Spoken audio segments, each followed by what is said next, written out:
Bonjour et bienvenue dans cette vidéo consacrée à la guitare Harley Benton Delta Blues O. Une guitare pas chère, corps intégralement en acajou laminé évidemment. Et on va voir ensemble si ça vaut le coup et pour quel usage vous pourriez avoir envie d'acheter cette guitare. Et puis avant de commencer, n'hésitez pas à vous abonner à la chaîne. On n'est pas beaucoup pour l'instant, je vais essayer de produire plus de contenu cette année.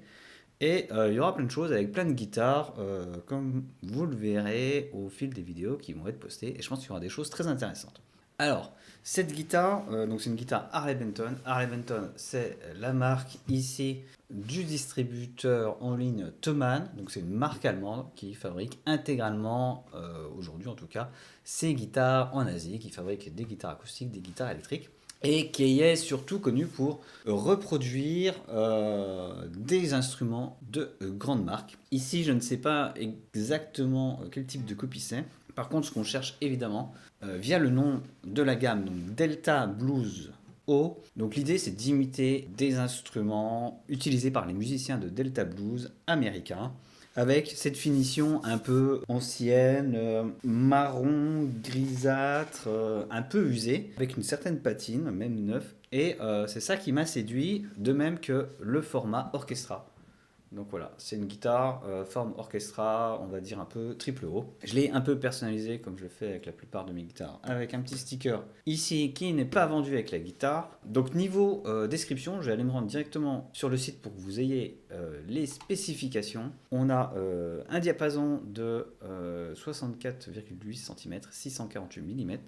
Ici, au niveau du sillet, on a 43 mm, on a 20 frettes. Le sillet est évidemment en plastoc, en plastique. Il est super bien taillé. Voilà.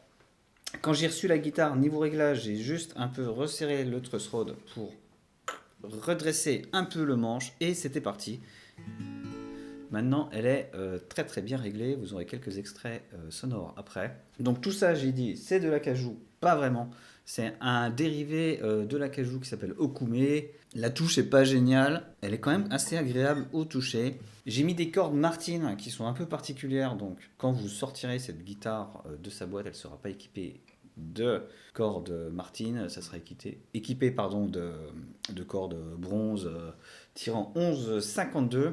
Elle est évidemment vendue sans gig bag, sans sac de transport, sans boîte de transport, etc. Mais c'est normal, c'est une guitare qui vaut moins de 200 euros. Je crois qu'elle est à 88 euros, 90 euros aujourd'hui. Construction type Dovetail.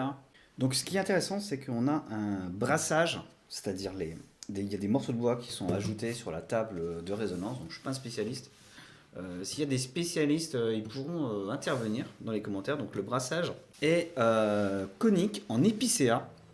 L'épicéa a été coupé en sillage sur quartier, c'est-à-dire dans le bon sens, de manière à ce que le bois travaille moins au fil du temps et que le barrage reste, on va dire, stable.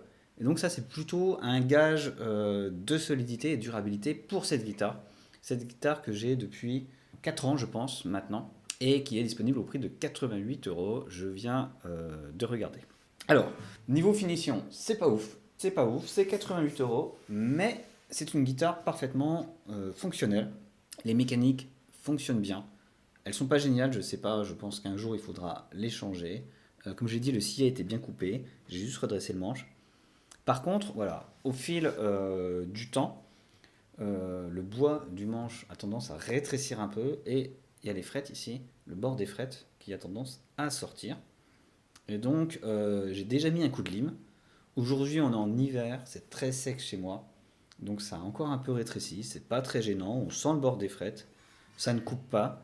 Mais voilà, c'est peut-être quelque chose qu'il faut faire de temps en temps, de limer, une fois qu'au bout de quelques années, le manche s'est stabilisé. Alors, on va voir comment ça sonne et après, je vous donne mon avis sur cette guitare.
Alors comme vous avez vu, je suis pas un grand guitariste, je suis un guitariste amateur. Néanmoins, on peut faire quelques observations. Déjà, c'est une guitare qui sonne dans son style, et donc ça c'est assez intéressant. C'est clairement pas une guitare qui sonne de manière excellente. On n'est pas sur une Martin, clairement, on n'est pas sur une triple O de chez Martin, même en acajou. Mais pour moins de 100 euros, on a une guitare qui tient la route, que j'emmène partout, qui prend des coups et qui fait le taf carrément. J'hésite pas à la prêter à tout le monde. Elle circule autour du feu de camp. Tout le monde joue des morceaux. Tout le monde joue avec. Et c'est un peu ce qu'on demande à ce type de guitare pas chère.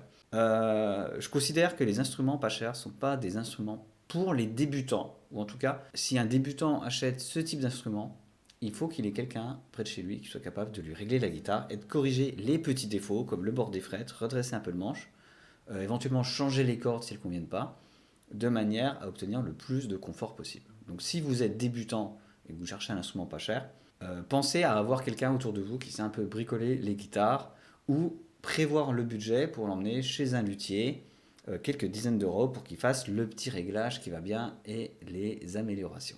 Pour quelqu'un comme moi qui sait un peu bricoler les guitares à mon niveau, je trouve que ce sont des instruments qui conviennent très bien, qui font le job, qui sont des instruments plaisir qu'on peut acheter. Pas grand chose. Vous avez d'ailleurs les liens dans la description si vous voulez aller voir chez Thomann. La livraison est gratuite, on peut renvoyer l'instrument s'il est vraiment pas bon. Je vais quand même parler des petits défauts sur la fin qui, à mon avis, vont être problématiques dans les années à venir sur cette guitare. Donc déjà, le truss rod, j'ai pas eu besoin de le régler. Je pense que le manche va très très bien tenir. La table bouge pas, même avec les écarts d'humidité, de solidité, etc. Par contre, je trouve que le chevalet est pas génial. Les cordes bouffent vraiment le plastique là blanc. Donc ça, c'est très facile à changer, heureusement. Et je trouve aussi que le bois là du chevalet, qui est une espèce d'acajou bizarre, n'est pas de très bonne qualité et que les cordes entaillent vraiment celui-ci. Donc il est clair qu'il y aura quelque chose à faire ici dans quelques années. Mais voilà, déjà ça fait à peu près, je pense peut-être même plus de 4 ans que j'ai cette guitare, 3 4 ans, je ne sais plus. Elle tient vraiment, vraiment bien la route. Et voilà, je vous la conseille si votre cahier des charges remplit ces conditions. Vous souhaitez une guitare donc en bois type acajou, c'est pas de l'acajou, c'est tout du laminé évidemment, il n'y a pas de massif à part comment on appelle ça, le barrage. Et puis voilà, donc j'espère que cette vidéo vous a plu, n'hésitez pas à vous abonner.